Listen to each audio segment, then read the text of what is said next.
আল্লাহ তাআলা মুসা আলাইহিস সালামকে বললেন, মুসা তুমি যে বলছো তুমি জ্ঞানী, না তুমি জ্ঞানী না, তোমার চেয়ে বড় জ্ঞানী আছে। মুসা আলাইহিস সালাম বলে, তাই নাকি? আমার চেয়ে বড় জ্ঞানী কে? রাসূল সাল্লাল্লাহু আলাইহি ওয়াসাল্লাম বলেছিলেন, ইস আমার ভাই মুসা যদি আরেকটু ধৈর্য ধরতো তাহলে আরো কিছু অজানা তথ্য আমরা জানতে পারতাম।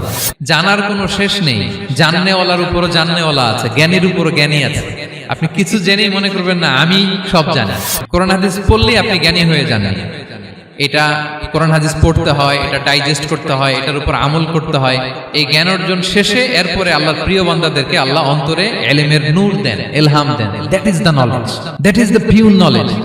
আপনি হাফেজের কোরআন হয়ে ভাবেন না আপনি সব জানেন, আপনি বুখারী মুখস্থ করে ভাবেন না সব জানেন। এই সব জ্ঞান অর্জন করার পরে ইলমের নূর হাসিল হয়, সেটা আল্লাহ সবারে দেয় না। এরও কিন্তু ইলমেরও একটা গরম আছে, যার ইলম আছে তার মধ্যে এই সমস্যাটা কাজ করে। সেটার জন্য আল্লাহ তাআলা মুসা আলাইহিস সালাম, খিজির আলাইহিস সালামের ঘটনা বলেন। আমি খুব সংক্ষেপে বলবো, সময় কম। মুসা আলাইহিস সালাম হচ্ছে বনি ইসরাইলের নবী, আর খিজির আলাইহিস সালাম কেউ বলেছেন নবী, কেউ বলেছেন আল্লাহর ওলি। আসলে আরবিতে ওনার নাম খদির, আমরা বাংলায় বলি খিজির। খদির মানে সবুজ। উনি যে কোনো জায়গায় বসলে ওখানে মরা গাছ লতা পাতা এগুলো সবুজ হয়ে যেত। অনুর্বর এলাকার উপর দিয়ে হেঁটে গেলে ওটা উর্বর হয়ে যেত। তো মুসা আলাইহিস সালাম একবার ওয়াজ করতেছেন এইভাবে বনি ইসরাইলের সামনে, খুতবা দিচ্ছেন। হঠাৎ এক লোক দাঁড়ায় বলে, ইয়া নবী আল্লাহ, মান আ'লামু ফিল আরদ, বর্তমান পৃথিবীতে সবচেয়ে জ্ঞানী কে? মুসা আলাইহিস সালাম বলেন, ফাকালা আনা, আমি। কি বললেন? উনি আসলে ভুল কিছু বলেন নাই, কারণ প্রত্যেক জামানার নবীকেই আল্লাহ তাআলা সবচেয়ে বেশি জ্ঞান দিয়ে পাঠান, কারণ তার কাছে ওহীর জ্ঞান আসে, অদৃশ্যের খবর আসে, ইলমুল গায়ব আসে। কিন্তু এই উত্তরটা আল্লাহ তাআলার পছন্দ হয় না।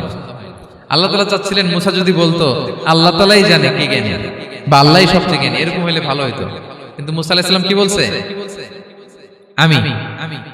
এখন প্রশ্ন করলো সবচেয়ে বড় জ্ঞানী কে? উনি কি বললেন? আমি। এই যে আমি এটাতে ঝামেলা আছে। আমি বড়, আমি জানি, আমি সব। This is problematic. আল্লাহ এটা পছন্দ করলেন না।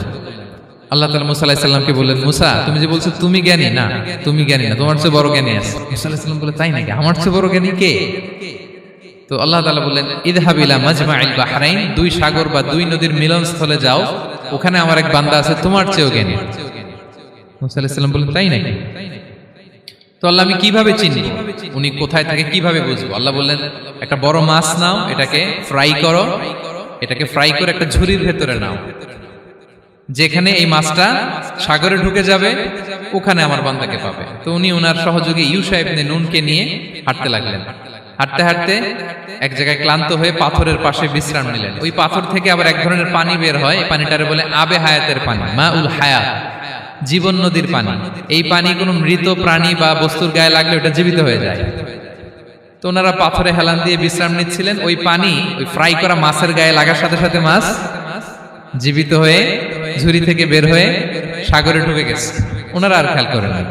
এরপর আবার হাঁটতে লাগলেন। হাঁটতে হাঁটতে যখন ক্লান্ত শ্রান্ত, তখন বলে, এই ইউশা, আমাদের ওই মাছ ফ্রাই মাছটা দাও, এখন খাই। ঝুড়ি খুলে দেখে মাছ নাই। মাছ গেল কোথায়? তখন ইউশা বলল, হয়তো আমরা যে পাথরের ওখানে বিশ্রাম নিয়েছিলাম ওখানে আমরা মিসিং, ওখানে হারাই ফেলছি। চলো চলো, আরে ওইদিকে তো যাইতে হবে আমাদের। উনি গেলেন, যে দেখে মাছ যে জীবিত হয়ে বালুর এদিকে নাড়াচাড়া করতে করতে সাগরে ঢুকে গেছে, ওখানে দাগ আছে।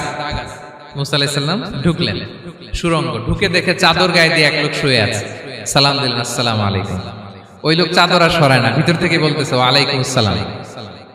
তো চাদরের ভিতর থেকে উনি বলে, মান আন, তুমি কে? মুসা আলাইহিস সালাম বললেন, আনা মুসা, আমি মুসা। উনি বলেন, মুসা বনি ইসরাইল, বনি ইসরাইলের মুসা? বললেন, হ্যাঁ। কেন এসেছো? এবার চাদর খুললেন। বলতেছে, আপনার কাছ থেকে কিছু শিখতে আসছি। আল্লাহ বলছে, আপনি নাকি সবচেয়ে বড় জ্ঞানী। আমি ভুল করে বলে ফেলছিলাম আমি। আল্লাহ বলছেন যে আপনি নাকি জ্ঞানী। বলতেছে, না, তুমি আমার জ্ঞান নিতে পারবে না, ওই ধৈর্য শক্তি তোমার নাই। মুসা আলাইহিস সালাম বললেন যে আপনি যে কোনো শর্তে আমাকে একটু রাখেন কয়েকদিন, আপনার সাথে আমি রাজি। বললেন, না তুমি পারবে না। মুসা আলাইহিস সালাম জোর করতে লাগলেন। অবশেষে খিদির আলাইহিস সালাম রাজি হলেন। বললেন, শর্ত হচ্ছে আমি যাই করি আর না করি আমাকে কোনো প্রশ্ন করা যাবে না। মুসা আলাইহিস সালাম বললেন, ওকে। সফর শুরু হলো। সামনে নদী, এক লোক তাদের নৌকা দিয়ে নদী পার করাই দিল। নদী পারাপারের পর খিজির আলাইহিস সালাম লাঠি দিয়ে নৌকার তলাটা ছিদ্র করে দিলেন। মুসা আলাইহিস সালাম বললেন, ইন্না লিল্লাহি, এটা আপনি কি করলেন? ওরা আমাদেরকে নদী পার করে দিল, আর যে ভাড়াটা আসছিল এটাও নিল না, আমাদেরকে সম্মান দেখালো, আপনি নৌকা ছিদ্র করে দিলেন।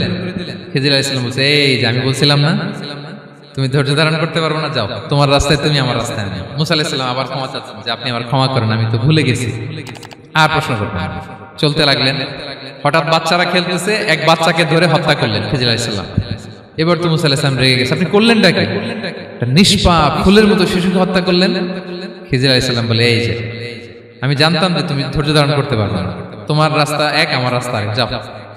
এবার মুসা আলাইহিস সালাম করজোর করতেছে যে this is the last chance, একটা ফাইনাল চান্স দেন, একটা সুযোগ দেন, আর আমি প্রশ্ন করব না, এটাই লাস্ট। বলেন ওকে ঠিক আছে। হাঁটতে হাঁটতে এক ইহুদি বসতির সামনে যে হাজির, দুজনই খুব ক্ষুধার্ত, খাবার চাইলো, এরা আবার কৃপণ, খাবার দিল না। তো খিজির আলাইহিস সালাম বললেন ঠিক আছে, খাবার যেটা দিচ্ছেন আমরা চলে যাই। যাওয়ার পথে দেখতেছে এই এলাকার একটা দেয়াল ভেঙে পড়ে যাবে। তিনি বললেন মুসা চলো এটা ঠিক করে দেই। দুইজন মিলে প্রচন্ড ক্ষুধায় এটা সেটা এনে দেয়ালটা তৈরি করতেছে। মুসা আলাইহিস সালাম তো এমনিই রাগী, পেটে আবার ক্ষুধা, আবার বলছে কিছু বলাও যাবে না। তিনি এবার আর প্রশ্ন করেন, বলতেছে ওরা এত কিপটামি করলো আর আপনি এটা করে দিলেন, আপনি তো চাইলে এটা টাকা নিতে পারতেন, পারিশ্রমিক নিতে পারতেন চাইলে। এই কথা বলার পর খিজির আলাইহিস সালাম বললেন হাদা ফিরাকু বাইনি ওয়া বাইনি, এখানেই তোমার আর আমার সেপারেশন, আর সামনে আগানো যাবে না, তোমার কোনো ধৈর্যই নাই। তো এতটুকু তোমাকে আমি বলি যে আমি একটাও আল্লাহর আদেশ ছাড়া করি নাই, আল্লাহর আদেশে আমি করেছি। কি? এক নম্বর হচ্ছে ওই যে আমাদের ভাড়া নিতে চাইলো না, আমাদেরকে পার করে দিল, নৌকাটা ছিদ্র করেছি, কারণ এই এলাকায় একজন জালিম বাদশা আছে, সে নৌকা পেলেই গরিব মাঝিদের নৌকা সিজ করে নিয়ে যায়। তো এটাকে যখন তলায় ছিদ্র করে দিছি, এই রাজার লোকেরা এসে দেখবে যে এটা তলা ছিদ্র, তো পানি ঢুকতেছে, এটা আর নিবে না, ওরা পরে সামহাও এটা রিপেয়ার করে চালাইতে পারবে। মুসা আলাইহিস সালাম বলে সুবহানাল্লাহ, তাই তো, এটা তো আমি বুঝতে পারি নাই। আর ওই ছোট শিশুটাকে হত্যা করছি, ও অনেক বড় জালিম হবে এলাকা, তার ফিতনায় এলাকাবাসী তটস্থ থাকবে, সে তার মা বাবাকেও জাহান্নামে নেবে, এজন্য আল্লাহ তাআলা আদেশ দিয়েছেন আমাকে, আল্লাহর আদেশে আমি তাকে হত্যা করেছি। মুসা আলাইহিস সালাম বললেন তাই তো, এটা তো অনেক ভালো কাজ করছেন। তাইলে তো বলতেছে তাহলে ওইটা বলেন, খাবারও দিল না, এত কৃপণ, এদের দেয়াল কেন ঠিক করতে গেলেন আপনি? তখন তিনি বললেন যে আসলে এটা একটা ইয়াতিমদের ঘর ছিল, দুইটা ইয়াতিম শিশু, তাদের বাবা মা খুব ভালো ছিল, আর এই দেয়ালের নিচে আছে গুপ্তধন, এই দেয়ালটা পড়ে যাবে, এই গুপ্তধন তারা ছোট মানুষ নিতে পারবে না, এলাকাবাসী তাদেরকে বঞ্চিত করে নিয়ে যাবে। আমি দেয়াল গড়ে দিলাম যাতে করে তারা যখন প্রাপ্তবয়স্ক হয় নিজেদের সম্পদ নিজেরা বুঝে নিতে পারে। সুবহানাল্লাহ বিহামদি। মুসা আলাইহিস সালাম বলে তাই তো, এগুলো তো আমি বুঝতে পারি নাই। তো এই ছিল খুব সংক্ষিপ্ত পরিসরে মুসা আলাইহিস সালাম খিজির আলাইহিস সালামের ঘটনা। তো রাসূল সাল্লাল্লাহু আলাইহি ওয়াসাল্লাম বুখারীতে একটা চমৎকার কথা বলেছেন, তিনি বলেছিলেন ওয়াদিদনা আন্না মুসা সাবার হাত্তা ইউকাসসা আলাইনা মিন আমরিহিমা। রাসূল সাল্লাল্লাহু আলাইহি ওয়াসাল্লাম বলেছিলেন ইস, আমার ভাই মুসা যদি আরেকটু ধৈর্য ধরতো তাহলে আরো কিছু অজানা তথ্য আমরা জানতে পারতাম। এখান থেকে, এই ঘটনা থেকে আমরা কি শিখলাম? প্রথম যেটা আমরা শিখলাম, জ্ঞান নিয়ে বড়াই করতে নেই, ঠিক কিনা? জানার কোনো শেষ নেই, জাননেওয়ালার উপরও জাননেওয়ালা আছে, জ্ঞানীর উপরও জ্ঞানী আছে। আপনি কিছু জেনেই মনে করবেন না আমি সব জানি, আপনার চাইতেও বেশি জ্ঞানী অনেকে আছে। অনেক সময় বক্তার চাইতেও শ্রোতারা অনেক জ্ঞানী। হয়তো এখানে এমন অনেক জ্ঞানী লোক আছে যার ধারে কাছেও আমরা কেউ নেই, হতে পারে। সো আমি সব জানি, এটা ভুল, এটা শয়তান বলে। এটা কে বলে? শয়তান বলে। আবু নাওয়াস একটা কবিতা লিখেছেন, ওয়াকুল্লি মান ইয়াদঈ ফিল ইলমি ফালসাফাতান হাবাসতা শাইআন ওয়া গাবাত আনকা আশিয়াউ। কেউ যদি বলে আমি সব জানি, তুমি তাকে বৃদ্ধাঙ্গুলি দেখিয়ে বলো আপনি কিছুই জানেন না, আপনি অল্প কিছু জেনেছেন, জানার এখনো অনেক বাকি।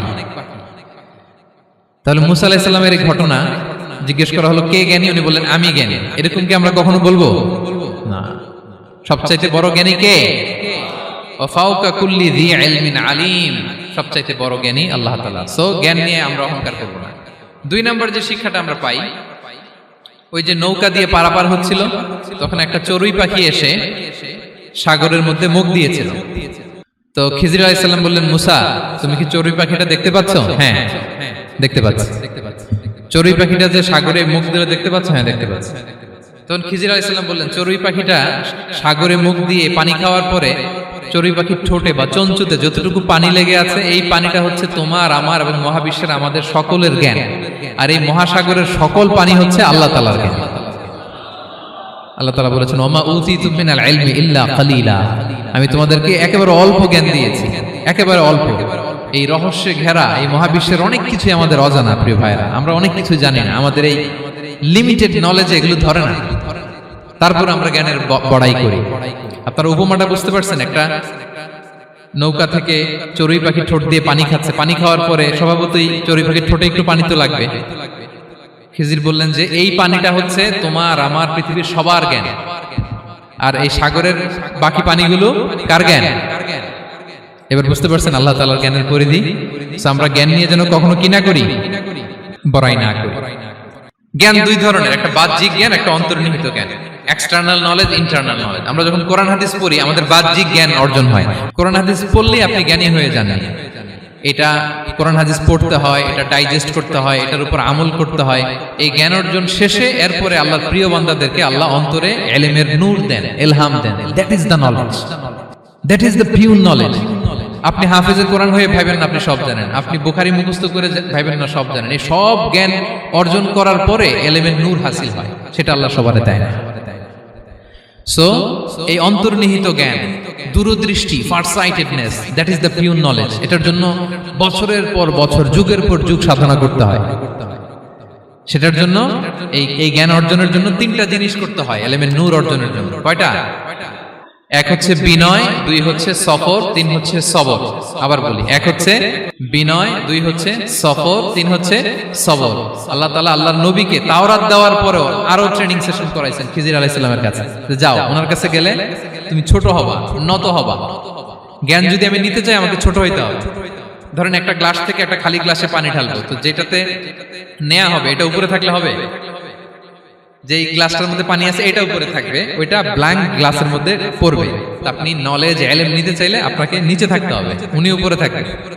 আপনার শায়েখ আপনাকে দিবে, আপনার উস্তাদ আপনাকে দিবে, আপনার মুর্শিদ আপনাকে দিবে। বুঝতে পেরেছেন? তাহলে আমাদেরকে হাম্বলনেস লাগবে। শিখতে হইলে হাম্বল হইতে হয়, বিনয়ী হইতে হয়। আচ্ছা, দুই নাম্বার সফর করতে হয়। এটা আল্লাহ মুসা আলাইহিস সালামকে দিয়ে করাইছেন, যাও পিছে পিছে উস্তাদের পিছে পিছে ঘুরো। তো এজন্য সফর করতে হয়। এখন ঘরে বসে অনেক কিছু জানা গেল, উস্তাদের সান্নিধ্য লাগে, সফর করতে হয়। আমাদের ক্লাসিক আলেমরা হাদিস কালেকশনের জন্য শহরকে শহর সফর করতেন। এখনো আমাদের আলেমরা দেওবন্দে যায়, মিশরে যায়, মদিনায় যায়। এখানকার মালয়েশিয়ান স্টুডেন্টরাও দেশে বিদেশে যে নলেজ অর্জন করে। সফর আপনাকে লাগবে। তাহলে বিনয়, সফর, তিন নম্বরে কি? সবর। ধৈর্যশীল হইতে হবে। দেখেন মুসা আলাইহিস সালাম বারবার প্রশ্ন করে ফেলতেছেন, বারবার ওয়াদা ভঙ্গ করতেছেন। এরকম করলে হবে না, ধৈর্য লাগবে। ধৈর্যের বলে বলিয়ান হলে তখনই আপনার মধ্যে ইলম আসবে। তাহলে জ্ঞানের ফিতনায় পড়ার আর আমাদের কোনো সম্ভাবনা আছে? আমরা বিনয়ী হব, আমরা জ্ঞান আল্লাহর দিকে ফিরাই দেব, আমরা বলবো উনি সবচেয়ে ভালো জানেন। পারা যাবে তো ইনশাআল্লাহ?